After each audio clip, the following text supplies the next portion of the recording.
It's the fourth Global Recycling Day this Thursday, which is dedicated to recognising the importance of recycling as a resource and not as a waste.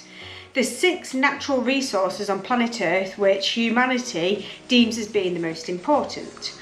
That's water, air, oil, natural gas, coal and minerals. So that is 6. So basically these are the things which are the foundation of civilization as we know it. Some of these resources are running out, and when they're gone, they're gone. And some of these resources are becoming less desirable to produce, and that's because the market value seesaws up and down, and because of the environmental impact of not only producing these things, but also using them and then disposing of them. So a new phrase has been coined, and that's something that's called the 7th resource. And this is about reusing or recycling the resources again and again. And this is an important part of getting closer to our net zero ambitions.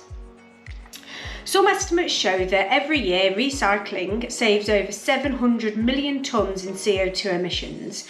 Now 700 million tonnes of CO2 emissions is about enough to offset all CO2 emissions generated by the aviation industry, so it's not to be sniffed at. Producing new materials produces CO2, but actually people say as well that recycling can also produce CO2. And of course it isn't just plastic that we're talking about other things that can be recycled like glass and cardboard, food waste, metal, loads of items that can and should be recycled too.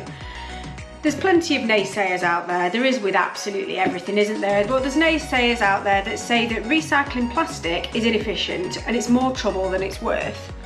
Okay, but study after study shows that recycling wins over virgin production on all environmental measurements, especially CO2 production, and that even though estimates vary with the type of recycling processes needed, it is estimated that recycling and remanufacturing plastic saves at least 30% of carbon emissions that original processing and manufacturing produces.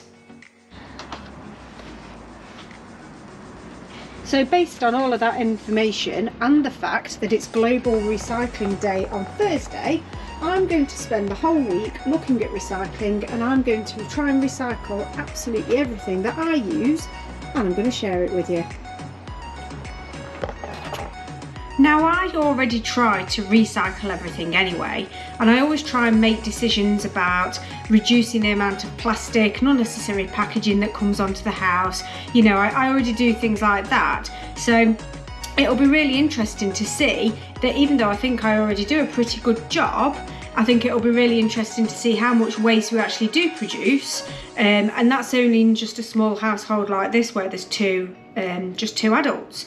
So this morning I have emptied and bleached my food caddy, so that's completely empty, and I'm ready to collect all of my waste, all of my cardboard, all of my plastic, all of my food waste, absolutely everything that this household produces this week. The only thing that is off limits is that I've got 2 dogs and they produce quite a lot of waste as well, and I'm sorry, I am not collecting poo bags at the side door, but I am going to be happy to show you how many poo bags I use, and I am going to keep track of it on my fridge.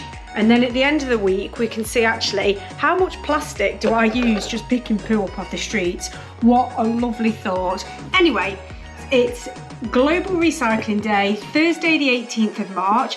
I think it'd be great if you could do something similar just to shine a bit of a light on it. And remember, recycling and behaving just a little bit more sustainably and responsibly doesn't have to be on a special week. But if you tune in this weekend, you'll be able to see how I've got on with all of this and join me on the road to net zero.